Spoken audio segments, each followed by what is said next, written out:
If you love or support an expat partner, you may very well be saying things to them that are unintentionally harmful. Now, none of these things are obvious at all. Take something as simple as, at least you're living in an amazing country. Now, what on earth could possibly be harmful about that, right? This is exactly why you need to know about the traps that anyone can fall for. And the irony is, it is in fact because you care for them so deeply that some of these things occur. It's difficult to watch someone that you love be unsettled. You feel it in your chest. You want to say something and do something, reduce the discomfort in them, but also in you. With this video, I want to invite you to expand your awareness around how your support impacts the expat partner that you care about. I'll walk you through 5 common traps that are easy to miss and 4 ways to impact positively. Hi, if you're actually not a supporter, but the expat partner is self-watching here, hi, I see you. Stick around. I am positive that you're going to get something meaningful out of this for yourself as well. All right, back to you, my dear expat supporter. Let's dive right in with trap number 1. I'm all excited for you.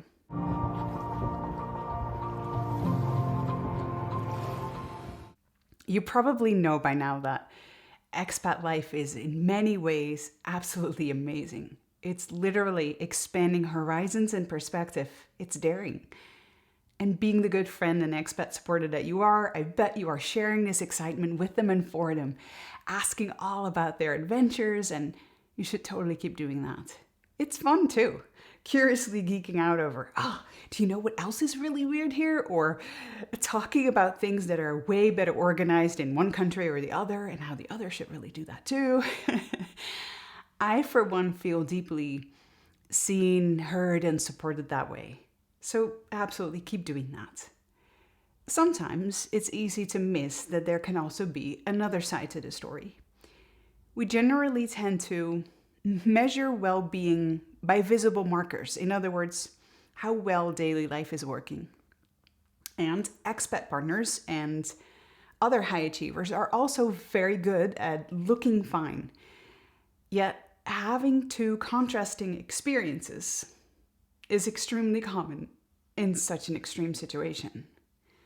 And only asking about one side quietly teaches them which part of their experience is most welcome. So to be clear, the trap is not about being excited, it's in being all excited. At this point, it's essential to introduce a deeper layer of what happens in the interaction between you both.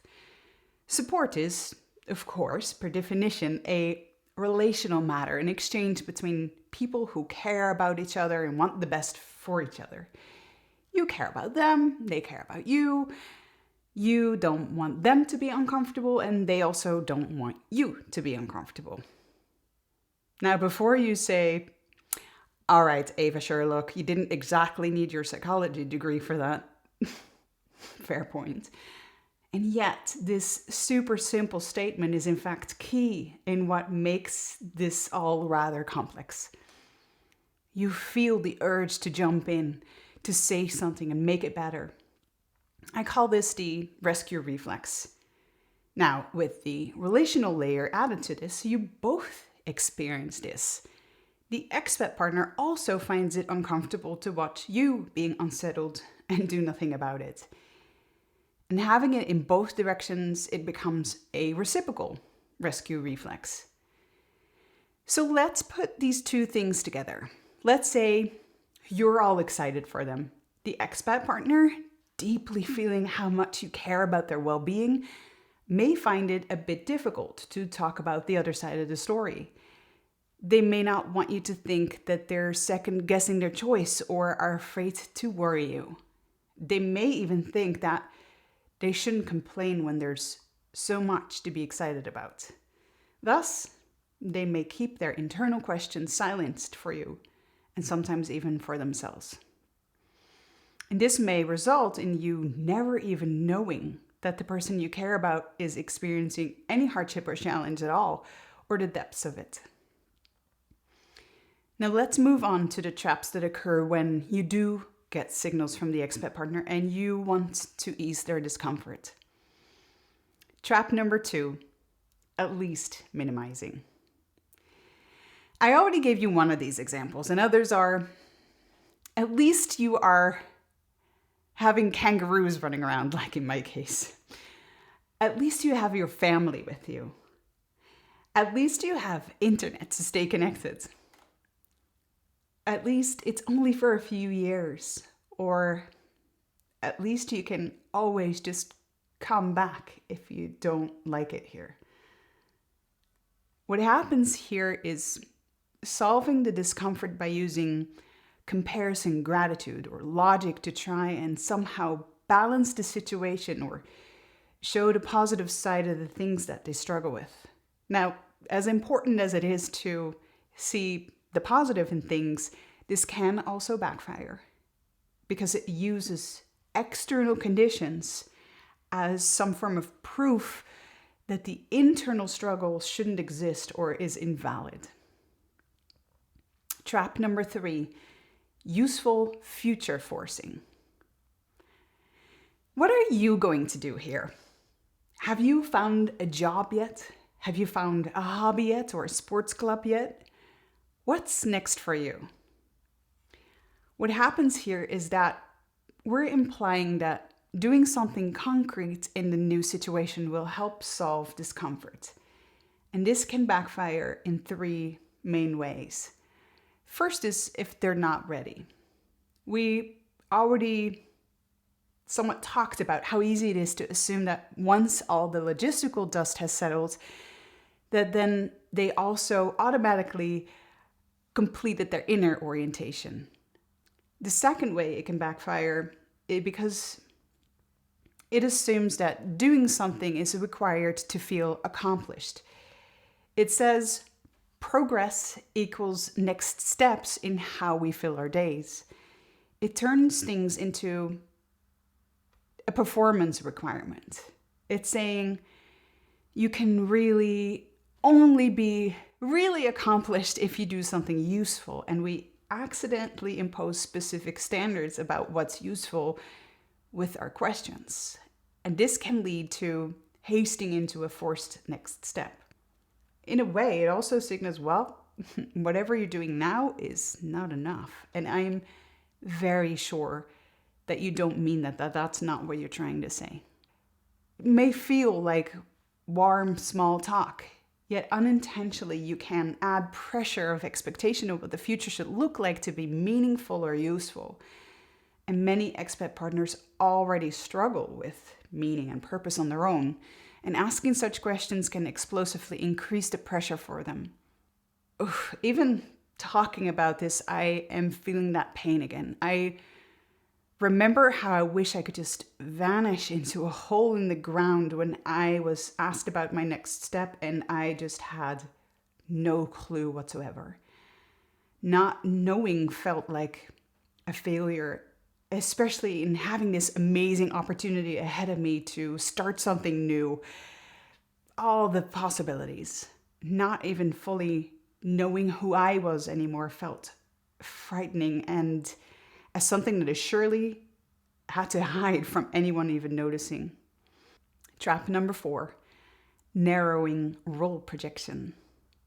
This is assuming that the partner becomes now the default facilitator of family life.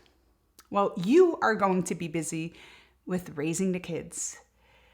This also happens when they're all of a sudden excluded from, let's say, intellectual topics or conversations.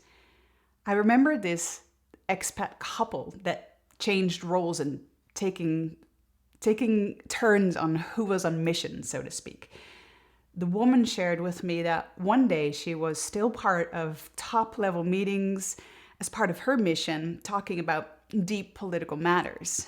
And a few days later, at a social event of her husband's, she found herself in a conversation around very similar political matters. But she was not asked about how she looked at it. She was asked about how the kids were adjusting. Another form of this is a more positive spin on things. When someone says something like, "Oh, isn't it amazing that you don't have to work right now? Such freedom." What happens in all of these versions and examples is that we relieve the discomfort of uncertainty by deciding someone's role for them, even if we see that as something positive. It speaks for itself why that can backfire. It locks someone into a role. It collapses identity into circumstance. Being the facilitator of the family may very well be their choice and mission, and then it should be their choice and mission. Also, be a little careful with implying that they don't have to work. We may unintentionally say to them that what they do on a day-to-day basis is not work and therefore is not valuable. Thirdly, if the expat partner doesn't feel fulfillment in this family facilitator role or having that as their only role, it can intensify role misalignment. Trap number 5, plug and play belonging. You know what you should do? You should hang out with the other expat partners or other people from your country. I know a couple. Just put yourself out there and go make some new friends. What happens here is that we try to lower the discomfort of their social belonging gap by trying to slot someone into a ready-made social solution. And well, that simply doesn't work. You yourself too cannot and probably are not even interested in becoming friends with just anyone in a similar situation or from the same town or something. Belonging isn't logistical. Resonance or having a click can't be forced. And feeling pressure to connect can even deepen isolation. Now, of course, it's very healthy for the expat partner to explore which connections can be found. What simply doesn't work is manufactured belonging. All right, we're learning a lot here. Now, what are ways to express your support with positive impact? How can you deal with the discomfort and work around the reciprocal rescue reflex? I'll structure this into 4 main ideas. 1, zoom out. 2, get comfortable with the uncomfortable. 3, lower high pressure. And 4, expand the mission. Starting with number 1, zoom out. This one is rather simple. It's being excited for them, but not all excited for them. In other words, you just zoom out of one side of the story and actively ask the expat partner about the other side of the story. Do both. Geek out over the adventure and the crazy differences and ask about how they're doing beneath them, having seemingly everything under control. Now, without becoming their therapist or anything, you can ask or say things that show that you care about and understand that there's possibly more than meets the eye. This way you can convey it's okay and normal to have contrasting experiences. It's okay to experience hardship even when you chose this path. You say, I know it's not all disastrous and miserable, but I also know it's not all one big exciting vacation either. You can say things like, how does it feel living somewhere that's temporary? That must be strange in a way too. Or it seems like things are working well, yet I can imagine that this doesn't necessarily make you feel fully at home yet. Get comfortable with the uncomfortable. Yeah, I'm really asking you to do that. What I mean is try not to rush past the side of hardship when it appears. If you remember anything from this video, I really hope that it's going to be this. You actually, really being fully okay with sitting in the discomfort with them is one of the best things you can do. Get comfortable with the uncomfortable. If you can just be open to fully hearing them and being okay with things not being solved quickly, that helps the person that you care about lower their need to take care of your discomfort. It kind of unarms the reciprocal rescue reflex. Now, doing this is much easier said than done. So how do you do it? You can use expressions like, you don't have to know yet. Or, I'm not in a rush for you. Or, no, that's not going to solve itself. That really sucks and I'm here with you. The trick is to try and pause, just breathe when you feel solutions bubbling up, and they will bubble up. Just pause and breathe before you express any of those as a solution or a relief. Allow for space first before resolving the discomfort for them or yourself as quickly as possible. You can even say it aloud if the discomfort is rising high and you just want to help. One of my friends actually demonstrated their perfect application of this. He said something like, it hurts me to see you like this, and I notice that I really want to respond to what you're saying here. I want to help, but I'm not going to because I believe it's more important for me to just be here with you now. Impressive way to tame the discomfort beast. Now, of course, I'm not saying it's forbidden to ever again offer a different perspective. What I am saying is to consciously stay in the discomfort just a little longer, to signal that their hardship is valid and that they can rely on you not crumbling under the pressure of discomfort. They don't have to scan your face anymore to see if they've said too much. When you move into the phase of offering a new perspective, or perhaps them asking you about yours, try to prioritize their agency over your suggestions. You can do this by saying things like, simply, before I share my ideas, what are yours? Or even in the conversation itself, you can just say something like, do you want to just vent here, or would you like to see if we can explore some possibilities here? And then, once more, stay comfortable in the uncomfortable with the possibility that the conversation may very well end without a clear resolution. Lower high pressure. As a supporter, you may have already recognized and experienced how the expat partner themselves may be falling for some of the traps that we've mentioned here. When the expat partner finds it difficult to stay uncomfortable, you may hear signals of this in the form of self-pressure or pressure in specific solutions and being rushed or self-demanding. You may hear it in the form of them diminishing the problem and saying it's not all that bad. They may use at least minimizing. When they express pressure in a specific solution, they jump to useful future choices or use role narrowing to relieve the discomfort that way.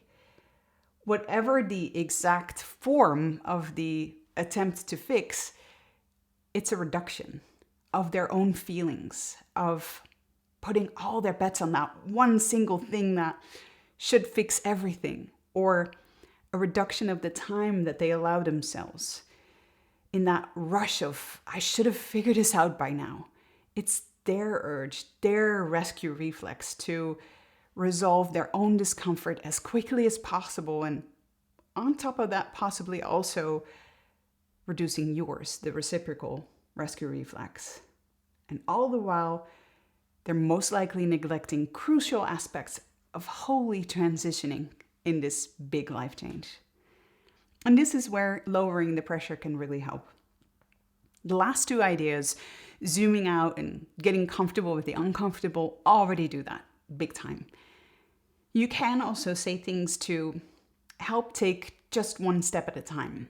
Like, what if we would start just figuring out what is important to you this month? Or it's okay to experiment and take your time to figure out what feels right.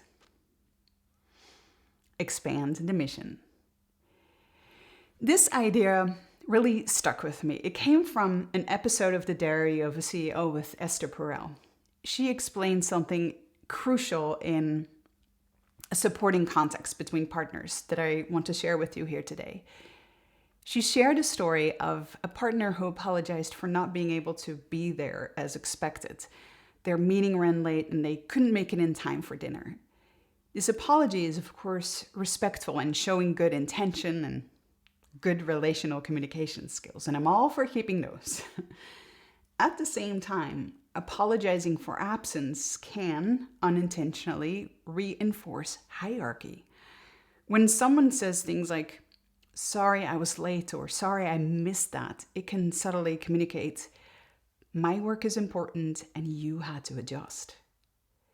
There's another way. When someone instead or in addition to the apology would say something like, I couldn't do this without you, they're really saying, your presence enables me, makes it possible for me. My achievements are relational. We're not primary and secondary, we are interdependent. And this way, it's no longer just about politeness and communication skills. This now all of a sudden becomes all about meaning. And boy, what an opportunity to help expat partners feel more meaning in their life. Meaning can transform tasks into being part of a purpose. There's a well-known story that you may have heard from the early days of NASA's moon landing program about President J.F. Kennedy visiting a NASA facility.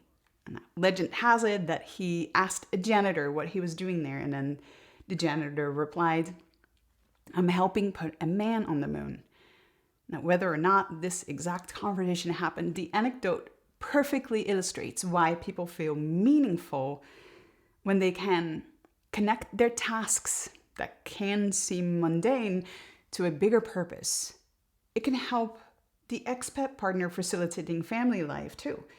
It can help them shift from making dinner or even adjusting to your schedule to being a crucial pillar of the mission or doing what matters together. The mission is expanded that way as something that you both have your own parts to play in. This is more important than you possibly know. For many facilitating expat partners that I work with, the hardest part isn't the tasks, it's the meaning vacuum. Their sense of being peripheral or their quiet fear of being less important, being replaceable or invisible, not feeling like a full person on their own. So shifting your perspective on what the support that they provide for you actually means and communicating this to them, that alone will make a huge difference for the expat partner you so deeply care about. Thank you for watching this video. It means a lot to me. If we haven't met yet, my name is Eva. I work with expats and their partners using my degree in psychology and training and certifications in neuroscience and behavior to help people going through major life transitions to live a life that is exceptional, a life above the common. If this video was useful or valuable to you and you'd like to see more of this, please hit that like button and let me know your thoughts in the comments below. And if you personally know an expat partner who may find value in my work, please also share this channel with them. I share new content pretty much weekly. And if you're an expat partner here and you just want to talk about this or are considering getting support with the identity and meaning parts of things, I'll put a link in the description for you to book a free consult with me. And until we meet again, remember to reclaim the life that you love, connect to what truly matters, and rise above the common.